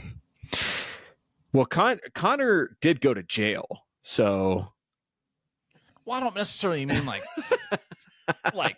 well, I if we're just just feel talking like- about like getting in trouble, like Connor's been arrested a few times, at least once. I just Yeah. mean that like Connor doesn't hold back. He doesn't Yeah. try to appease anyone. He's not trying to stay within any guardrails or stay in his lane. And his Mhm. lane is the whole highway. Yeah, And I think It's- that's how Kanye. I think that's tougher for a fighter because once you reach your peak, there is no coming back. I think for an artist, you could reach multiple peaks, Sure. but once you get knocked out and you're out of the, I would like to propose a game with you. okay, We have to through the remainder of this podcast, which probably won't be that much longer, but through the remainder, though, we have to see if we can get more drunk than this. Never let anyone take your joy from you. I've seen this. I call myself a joyful warrior. A joyful warrior. Right? Never let anyone take your joy from you. You do what you gotta do. And isn't that a wonderful way to live? Absolutely, it's a wonderful way to live. But anyway, So- that's just the game now. We have to get as drunk as Kamala was. So I watched that clip and then I saw like a community note or something where it was like it that's been slowed down, and I'm like, yeah, but she still Doesn't matter if said it's all been slowed down. she still doesn't said matter. all those things. She still said the things. A serious presidential candidate is talking about being a joyful warrior, and like That, like, to I'm me- picturing Last of the Mohicans. Like, what are we talking about here exactly? Like, Magua. what is a joyful? What is a joyful warrior? All right, here's a hot take. I think Last of the Mohicans was actually a terrible movie. Really? I didn't think it was Yeah. terrible. I thought it was overrated, but I didn't think it was terrible. All right, let me say it. Overrated. It was overrated. All right, that's fair. Daniel Day-Lewis, fantastic actor. The dude that played the villain, fantastic actor. Both of them did a terrible job in this movie. I don't know what happened. Okay, no, that's fair. So, I have another news article or news theme. Okay. We'll see where this goes. I don't know if you're familiar with Alex Jones or Infowars. I've heard of him. Yeah. He's been around a minute.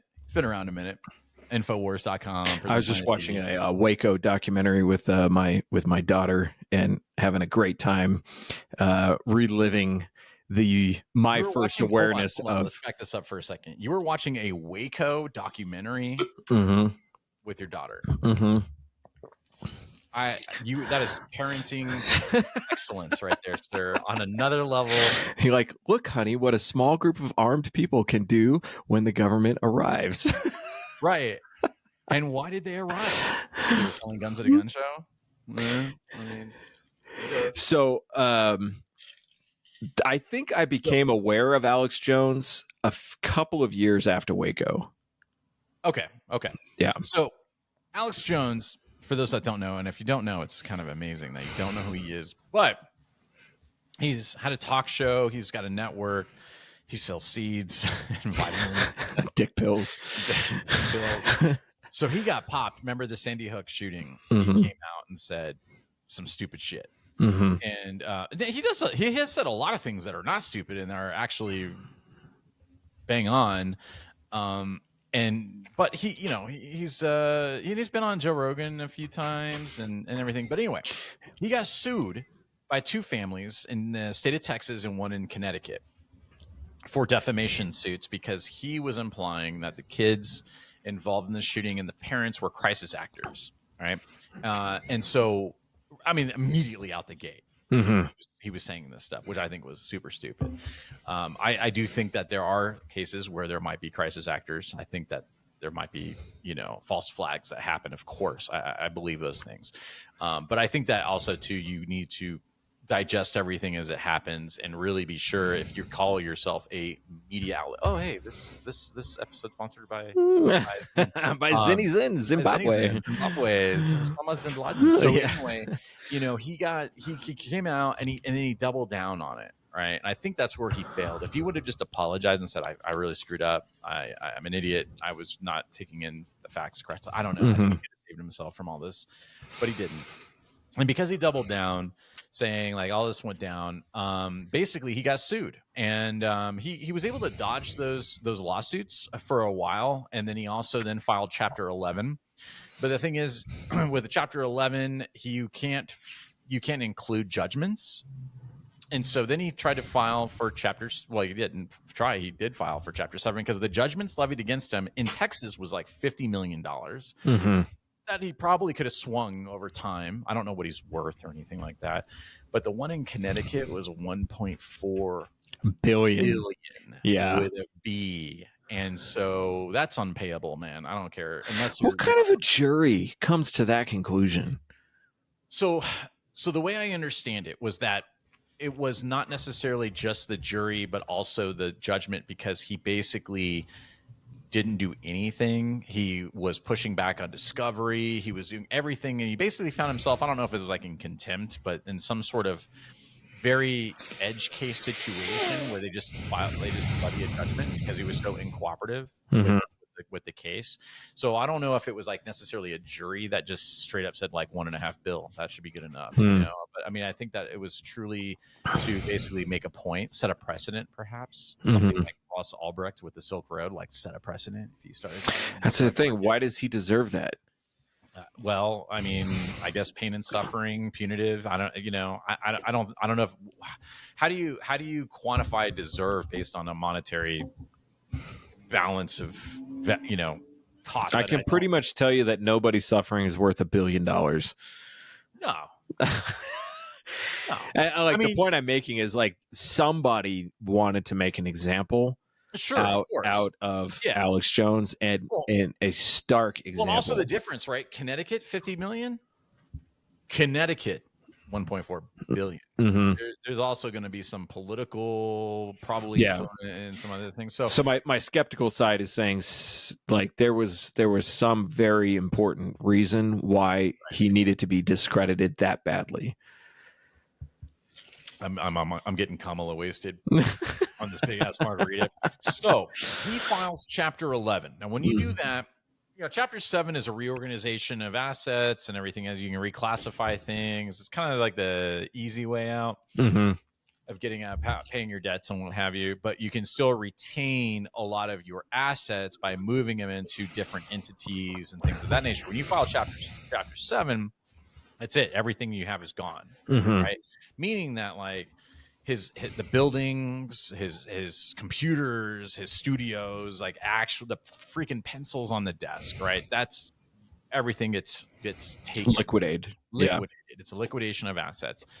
So then they go to an auction, and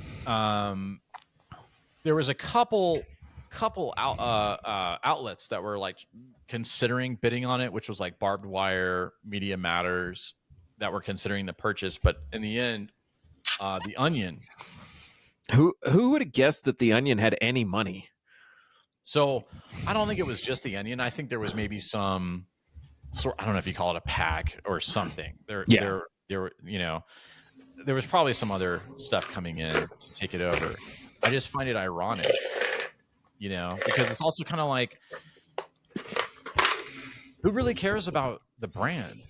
Right. I think for them, they thought, okay, so here this, and we all, from my experience, the Onion is very left, extremely left. Used to be funny left, but now just kind of like how, what is it, the B or whatever is kind of the right version of the Onion, right? Or is it, I think it's well, the Onion used to not really be all that political. No, they didn't used to be that political. They would like the Babylon Bee is very political. Babylon Bee.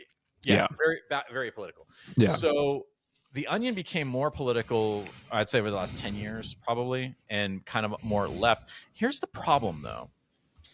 I think to them, they think like this is an epic troll move, but it's just not very funny. Like, because nobody really gives a shit about InfoWars or Planet TV or whatever it's called. I mean, or the Onion. And so it's just, to me, I'm like, it's just like a big waste of time and money for everybody. And nothing's to stop. I mean, yes, they get the domains, they get the e-commerce store, they get all the social media accounts and all their followers. But for what? They can't do anything with it. Yeah. If you can't monetize it, if it's just literally for a troll, like you just trolled yourself. Yeah. In my opinion. I mean, versus Musk buying Twitter. Yeah, I to some degree I appreciate the lulls of a company deciding like, wouldn't it be funny if we just bought InfoWars just to dunk on Alex Jones because we hate him so bad? Yeah, I get that. It's a really expensive dunk. It's a really expensive dunk and not much payoff. No. Yeah. So it didn't make any sense to me when I heard it. I was like, okay. I was actually surprised that the Onion could scrape together the money to buy it in the first place. And I'm sure that it wasn't that expensive, but at the same time, when's the last time you even read a headline from the Onion? Oh, I can't remember, man. It's been a long time. Yeah. I mean, Yeah, it it's been used a to long, be long a time. saved link in my bookmarks. I had to check the Onion every day for their funny stories and funny headlines. And, they used to have the print version. So you'd like take it, cut it out, put it up in your office. And now it's just it's not relevant. Yeah, that's how I mean, it's just not funny to Mm-hmm. me. I mean, and the thing is, I Just like appreciate- Saturday Night Live is not funny. No, it's not. I appreciate a great troll. I really Mhm. do. And I just like, oh man, you guys. I don't know. All late night TV lost all of its funny. And it's just sad. It's just so sad to see such great, again, kind of going back to brands, like Saturday Night Live is a brand. And to see that it's lost its way, like in the 90s, Saturday Night Live went up and down, but it was based on who was on the show. It was like writers and comedians and how well they worked together. I remember Jimmy Fallon and Horatio Sands could never get through a scene without laughing and breaking character. And Jimmy Fallon's always hammered. Yeah, but it was funny. He wasn't Chris Farley, he wasn't Adam Sandler, but it was still a funny shtick. For sure. Oh yeah. And now you it's know what I like, thought though was funnier at the time, at least in the 90s, was In Living Color. yeah, and Living Color was and Living Color did politics, but did it in a really creative, funny way. Right. And the joke came first, On Saturday Night Live, Will Ferrell always did an amazing. Yeah, Will Ferrell. Yeah, Will Ferrell was funny. So you had these ups and downs. Yeah. And you would go through, I haven't watched in a couple of years, hasn't been that funny. You come back, you're like, oh no, they got new writer, they got, this new person is hilarious. And now it's just routinely never funny because they're just trying to make political points. I can't remember who I was listening to talk about how Alec Baldwin's impression of, I think it was Norm Macdonald was saying this, Alec Baldwin's impression of Trump sucks because Alec Baldwin hates Trump. And I think Norm Macdonald was saying, you can't really do a good impression if you hate the person you're doing the impression of. That sounds logical. And it's something that you probably would have never thought of. But then if you do think of it and you kind of think it through, you're like, yeah, I mean, it's something indescribable that takes away from the joke if you just hate this person. And I think it was kind of the thing with Sarah Palin and Tina Fey was it was a really good impression, but at the same time, it was just so spiteful. Yeah, I could detect that. I could sense that. But it was still a damn good impression. Oh, I mean, she looked like her. She could talk like her. I mean, if you're going, her from my house, Shane Gillis does not really look like Trump. No, but he does such a good impression of Trump. And I think if I had to guess, I think it's probably because Shane Gillis thinks that Trump is funny. I think he does think Trump is funny. And so he can bring that forth in a genuine way. Right. And I think Shane Gillis actually, no, it's not Shane Gillis. Somebody else is doing an impression of Biden that's pretty funny. And I haven't seen it for a while. For all of Biden's faults, where is Biden? Yeah, where is he? He could deliver a line. He has comedic timing. And so when Saturday Night Live decides that we're going to do is make fun of one person because we hate them so much, there goes the joke. And late night TV has done the same thing. You watch late night TV to laugh and to have a good time, and now you got to go watch the Ziggy Zaggy guy cry. I can't even remember his name right now. Dude, why am I blanking?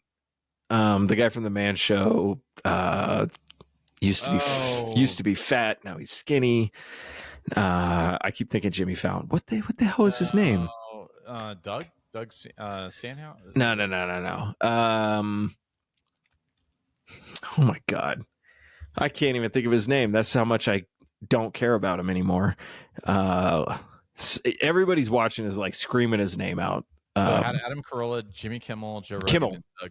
Oh, okay. Jimmy Kimmel. Yeah. I stayed up till 11:30 so I could laugh, and now I got to watch you cry, dude. If you okay, so this isn't a monster thing or anything like that.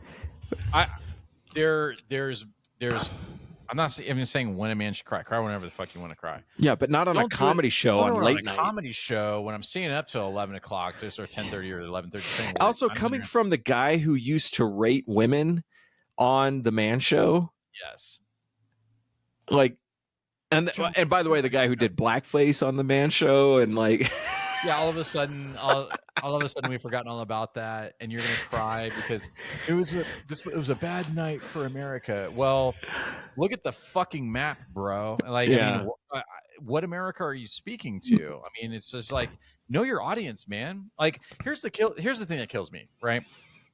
Is we are seeing a major shift in media, in entertainment, and media consumption. And this old guard does not want to let go and embrace the evolution of media distribution, media personalities, where people get news and information. And they have this very kind of twisted, sadistic mentality about themselves that they are above everyone else. yeah, You're just a fucking guy, man. I'm sorry. Margarita's gone, but I'm just saying you're just a guy. You're marginally funny. You used to be funny, and you're trying to ride on the coattails of what you've done in the past that gives you some sort of merit to be on some sort of upper echelon of insight on political. yeah. It's like an unearned elitism. And I don't even blame them. This has happened across the board. Mhm. Hey, Don Lemon, I'm going to delete X, and all this other stuff. I'm like, Yeah. dude, even fewer people will fucking see you now. Yeah. Nobody And watches. I really don't have a problem with it. I think it's hilarious. I think it's funny. I don't even fault them. Whistling Diesel on YouTube gets more views per video than a CNN episode. Than a CNN week. Yeah. Their numbers are abysmal. And now look at have you been following what's happening with Comcast? No. Comcast is not selling off. They're dividing up NBC, MSNBC, and all that stuff. Oh, I heard MSNBC was for sale. Well, they might be listing them for sale, but what they're doing is CNBC and MSNBC basically no longer have a corporate. Well, CNBC and MSNBC no longer have a corporate connection to NBC News. They're breaking all this shit up, man. And Comcast is breaking it off as like they're basically reclassifying and doing the business shit to keep Comcast internet services and Xfinity and all that bullshit separate from all the entertainment stuff, because the entertainment stuff is tanking because nobody watches it. It's not entertaining. It's not funny. It's not insightful. There's no news. It's just a shitload of op-ed that nobody cares about. And I'm just kind of sitting there going like, this is awesome. This is, and don't get me wrong. I'm not on the right. I'm not a Fox News or any of that. Let that shit die too. Let it all die, and let's burn it to the ground and like rebuild new stuff, because we don't have to burn it to the ground. It's burning itself to the ground. Burning itself to the ground. Sure. Yeah. And that's the thing is like, we don't need to take ownership of other people's failures. They will just happen. You're not choosing not to watch late night. Sure. Late night is just not interesting. It's not even on the radar. It's not even on the map. Your interest and your attention is going to places that are interesting. And so they just failed. They failed to adapt and to change with the technology and the market. And they just decided that they were special and they didn't have to change. And they're wrong. And that's fine. Let them die. They'll die on their own. I pay attention to it, but like, I don't purposely try to hurt these companies. I just understand that like it's an outdated model. It's going away, and Comcast making a business decision to break it all up just reflects that. You can't argue with that. Which reminds me of Network. Did you ever watch Network? I did, actually. Yeah. Do you remember how long ago you watched it? I want to say it was probably like 7, 8, 9 years ago. Okay. For those of you who have never seen Network before, it's a movie. It came out in the late 70s, and I think it does a extraordinarily fantastic job of just explaining television. explaining how television actually works. And I don't think it's even that different from internet content. It's a different medium, but it's also sort of the same idea. And the come to Jesus moment where Howard Beale is being yelled at by the president of the news station, he yells at him. He's like, you are interfering with the primal forces of nature. And he's talking about the advertisers. Yeah. And he's having a break. It's the slowest breakdown of all time over time before he finally loses his shit. Kind of like it's almost like the scene in the Joker movie, the more recent, the Joker, where he's like, he's sitting there like, yeah. And it's like, it reminded me of The Network, seeing that scene in the Joker. And yeah, I mean, I love seeing it all fail. And I don't mean it because this is just like, oh, I hate these people or anything. It's just like, no. It's time to tear down. I think that media has done a really concerted effort of trying to control people. And I like to see that fail. Sure. Well, and let's be honest, like if pharmaceutical companies were barred from advertising, would news outlets exist today? I think that they would, but they would look really different than what they look like now. Because anytime I've ever seen you go to a bar or you go somewhere and it's playing like CNN or Fox News or CBS, ABC, it's always just pharmaceutical commercials that are playing. I'm like thinking to myself, like if RFK convinces enough people and Biden and Congress just say, hey, you know what? We're not going to let pharmaceuticals advertise like we used to. Will that change? It seems like they're the only ones advertising on mainstream media. Well, think back to okay, let's just do a little thought experiment. I don't know where this is going to go, but let's just think about this for a second. My margarita, so I'm going to switch to there you go. My girl drink. When's the last time you saw a commercial on, we'll say network TV, but we'll just say broadcast TV for Country Crock? Dude, I can't fucking remember. Plus, or and you shouldn't eat that. Dial soap or Irish Spring, man. Or Tombstone pizza or Pace Picante sauce. Wow, yeah, you're really throwing them out there. I can't recall. It's usually either the things that I remember are laundry detergents, like Gain, dishwasher detergent, paper towels, Bounty, quicker picker upper, quicker picker upper, or whatever it is. Lady pads. Okay. Yeah. Important. Insurance. Yeah. Pharmaceuticals. Liberty. Pharmaceuticals. Yep. I don't know if we said car commercials, but I can't think of anything else. There's been some car commercials, but as of recently, the most memorable ones are probably just like Kia. I think Kia does a lot of TV advertising. Toyota does a lot. But where's this like? Where's the diversity of products that we used to see advertised on TV? It's gone. Yeah. And I'm not complaining. I'm just saying it used to be different. Well, because pharmaceuticals have the money. No. That's not it. Okay. If you're talking about network television. Yeah. Okay. Because most people are not watching network television. They're watching YouTube. They're watching OTT. They're watching in-stream. They're watching podcasts like this. Maybe, hopefully you are, or listening. And so they're basically, the brands have gotten savvy and they're advertising based upon their demographic. Yeah, but I've never seen a Country Crock ad on Instagram. No, and you probably won't. But they're still selling it. How are they doing that? So the reason why is because you just said exactly the reason why. You haven't seen an Irish Spring ad. Yeah. You don't fit the demographic. Are you maybe grocery shopping in your house? I buy my own soap. Okay, so you're the fringe. You're living in the margins there. Yeah, but most people. I just wonder if like advertising got too expensive. Of course, and they just decided to stop doing it. You got to think they got to charge more because they have fewer. Right. Well, so they charge more, and plus you're competing with. They're laying fucking people off. Look at Associated Press. Look how many fucking layoffs they just had in the last. Yeah. Right?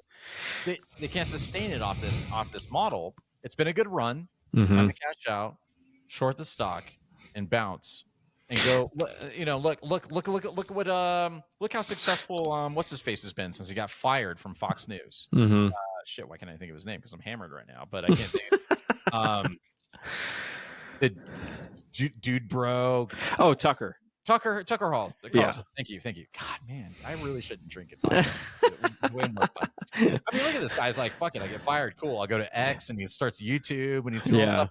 And the crazy thing is, here's the funny thing, is that like all these personalities. I mean, it's only a matter of time before like The View gets canned, right? Mm-hmm. Goldberg, who's a working woman, right?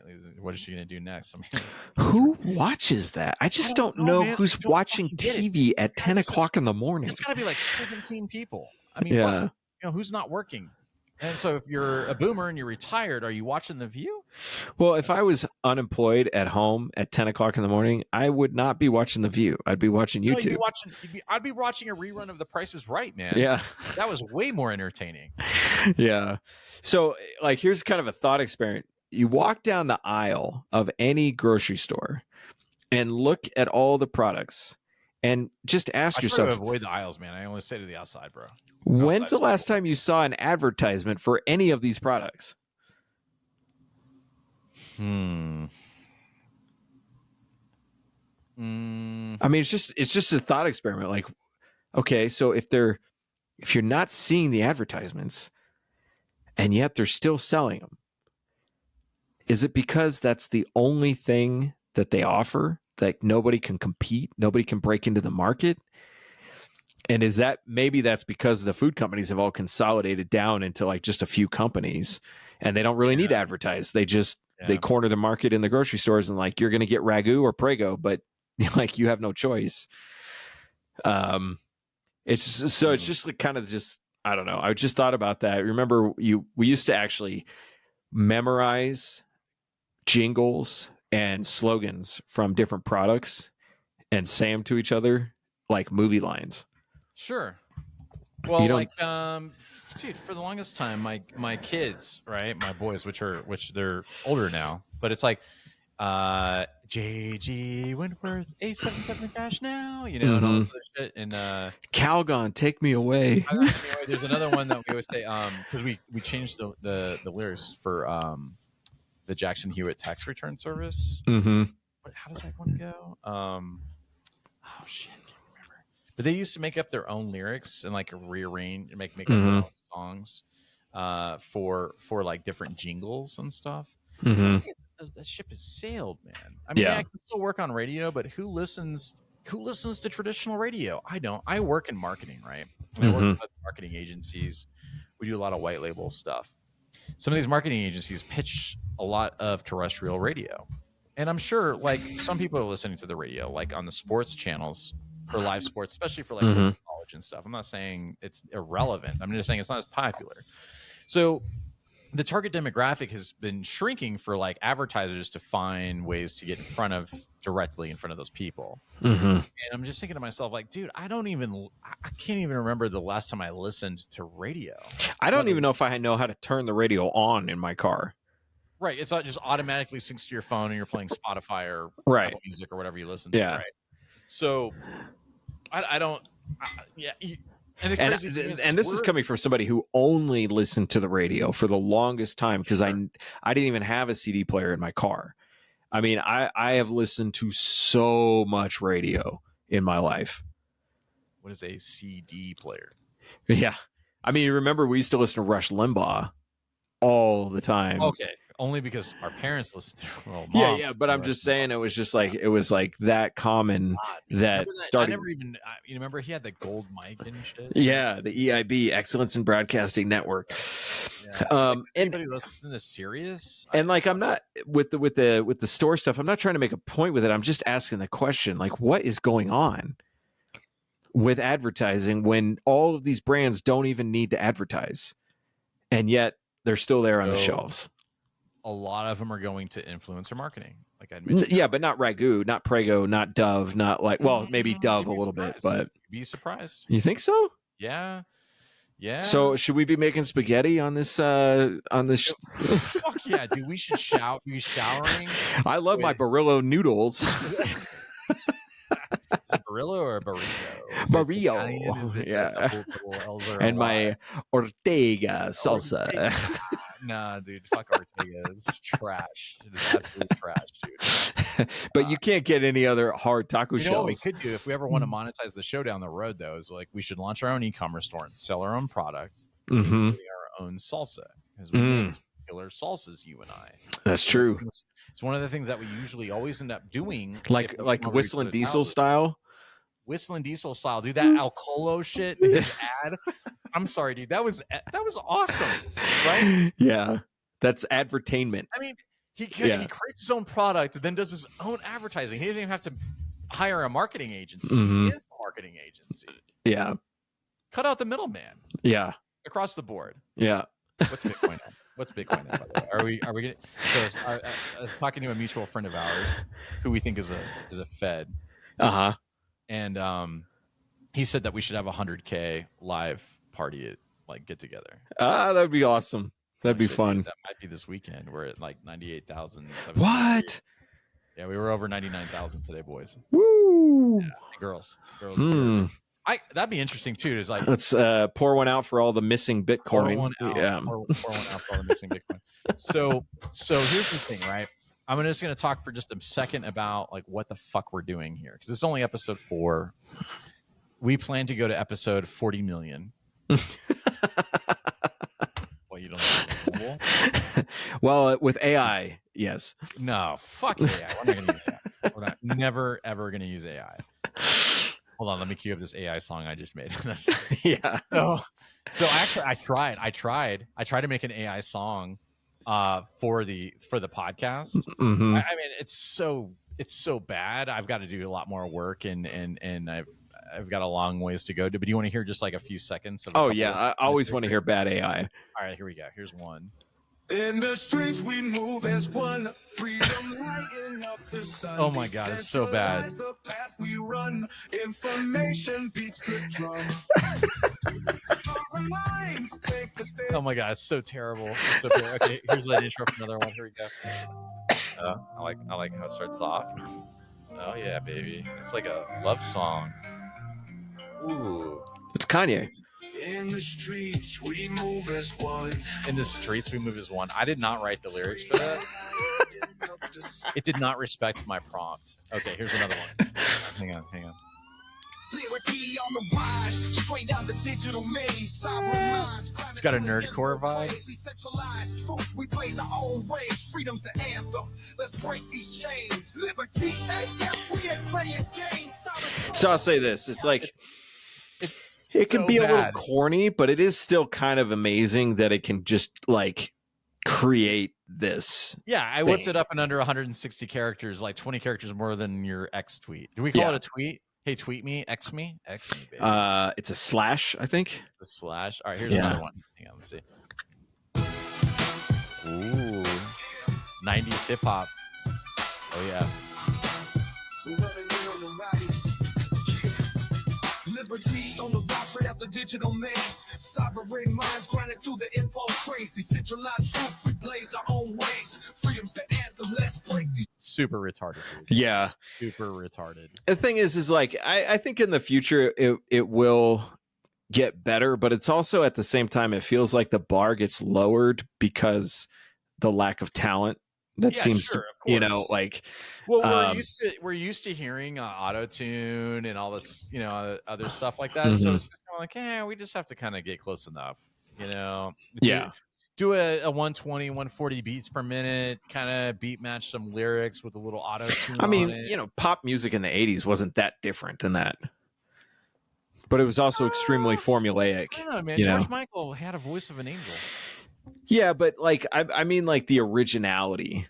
I that's don't for mean a that. lot of synth, Yeah. and just sounds. Yeah. Which is And- why I noticed that you added. By the way, did you not notice on the Plex server I already had the Beastie Boys documentary on there? And I noticed it hadn't. was on the torrent. I didn't do that. I had nothing to do with any of that stuff. Oh shit! Okay, maybe Yeah. it was me when I was drunk one night. So anyway, I highly recommend the Beastie Boys. You're like, I think I heard about some Beastie Boys documentary. Definitely, man. And you added again. So I did start watching last night. I was up till 1 a.m. thanks to you for adding. We use my brother and I. We share a for torrenting. We don't actually torrent files. We use put.io. It's no affiliation. We've just been using it. So we were going through there last night, and after we were watching the movie, and I noticed someone had added all the seasons of The Walking Dead. Oh, who did that? It must have been you. No, I definitely did not do that. Okay, so it was one of your kids then, or one of my kids. I don't know. Someone added it. Somebody needs to be dealt with. And this is like when we say adding it, they added legally purchased content from their personal library to our family server. So They ripped it on Windows Media Player. Dude, I watched episodes 1 through 5 last night of the first season of The Walking Dead. Excellent. It was so good. It holds up. So good. So good. Yeah. I'm gonna watch more tonight, probably. Yeah. I'm not gonna freaking. As soon as you get into season 2, though, it just drops off. It just drops off. Yeah. The first season was so good. Yeah. Anyways. So was the first season of Lost, and then we all saw what happened there. So yeah, that's true. That's a good point. So, anyways, are we going to create socials specifically for this show? Do you want people just to follow you at gunsforeveryone.isaac, or like what are we doing? Shoot, I don't even know, but you can definitely follow me at gunsforeveryone.isaac. So Isaac is on Instagram and YouTube. Guns for Everyone Isaac. I'm on Instagram and YouTube is Urban Armed. That's my kind of like normal like social media.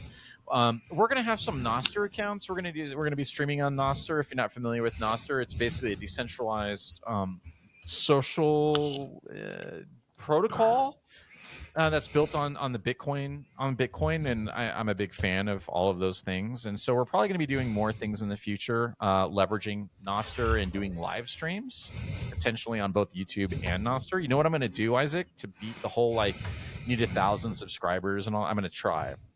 I used to have back in 2016 and 2017, I used to have Savage Investors, which was like a YouTube thing. That's right, you did. Yeah. Hijack that. Yes. Liberty AF. There you go. I already had like 1,300 subscribers. Yeah, play the game. Play the game. Play the game, baby. Yeah. So yeah, I mean that's pretty much all I had in the bucket for this episode, man. Yeah, and I think we went a little long on this one, but it's been a little while. But our goal is we're on a cadence now to do a monthly episode, and we're gonna commit to a month. At least one per month for the foreseeable future, and if we can keep the stream flowing, then keep the stream flowing nice and strong, and then hopefully we'll bump up to once every or twice a month. Yeah, absolutely. If we could get to twice a month by the end of 2025, I would be super stoked. Dude, if we're not doing 3 times a month, we're not multimillionaires. Why are we? If we don't have a sponsorship by Real Dolls, have you seen what they're doing with AI now with Real Dolls? I don't even want to know. Bro, like part of me doesn't. So, okay, a quick thing before we sign off.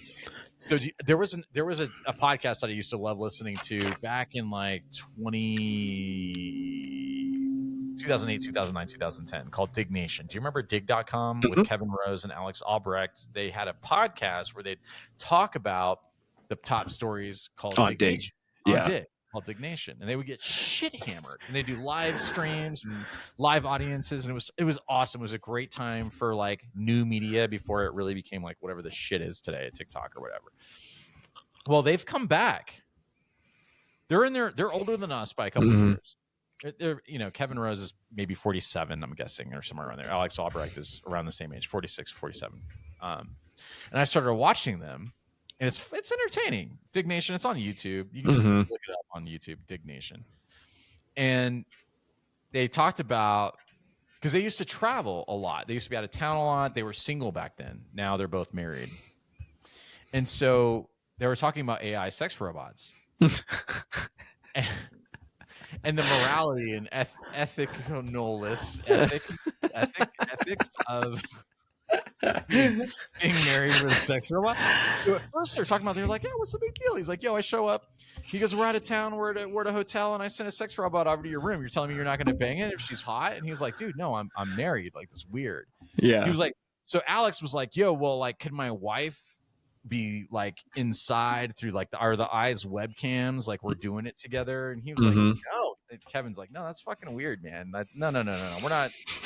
No, dude, it's just it's an inanimate object. It's a sex robot. I sent it to your room. You're not gonna bang it. And he's like, I don't know, man. Seems kind of weird. And Kevin's like, what's weird about it? It's just a fucking machine or it's a Mhm. robot, whatever. He was like, okay, let me flip the script. He's like, you come home from work and you walk into your house and your wife's AI robot is just railing her over the side of the bed. Oh, I'm sorry. I thought you were at work. And he just started laughing. He's like, "Oh, dude, no, not cool. No, we're gonna walk that back. We're walk that. Never mind. We're just totally gonna do it." So, all that to say is, if Real Doll, or the Real Doll company wants to sponsor us, it'll have to be a wife approved situation where we get their input as well. Maybe they can send us a Real Doll that's male and female. We can, in order for it to have a really objective review of the experience. So anyways, that was just my Oh my god. like we're gonna get any sponsorships. Yeah. So yeah, we're committing to one a month, so we'll look out for one in December and one in January, and maybe after we'll see, we get out of the winter time and the darkness. Thanks, Nate, asshole, for being dark at 3:30 in the afternoon. I appreciate that. Yeah, we'll also see if we still have jobs, in 2025. So, Dude. Oh yeah, we're gonna be raining, bro. Yeah. This will be our job. Yeah. We'll be living back in our parents' basement, but this will be our job. Which is going to be difficult because they don't even have one. They don't have a basement, so we're just gonna have to live like in the side rooms. All right, if you made it this far, thank you. Thank you. And we're gonna be doing a lot more fun stuff in the future. So Absolutely. Check you all later. tatas. Hold on, that's not the exit music.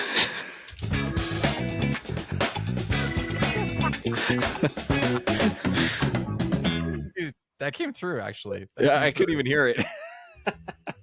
Oh yeah. There we go. This is us just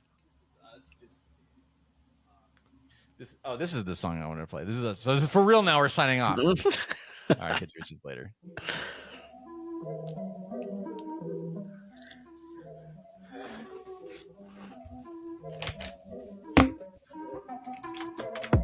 Here we go, at the top of the class on a roll, and it's time to run it up, yeah you know.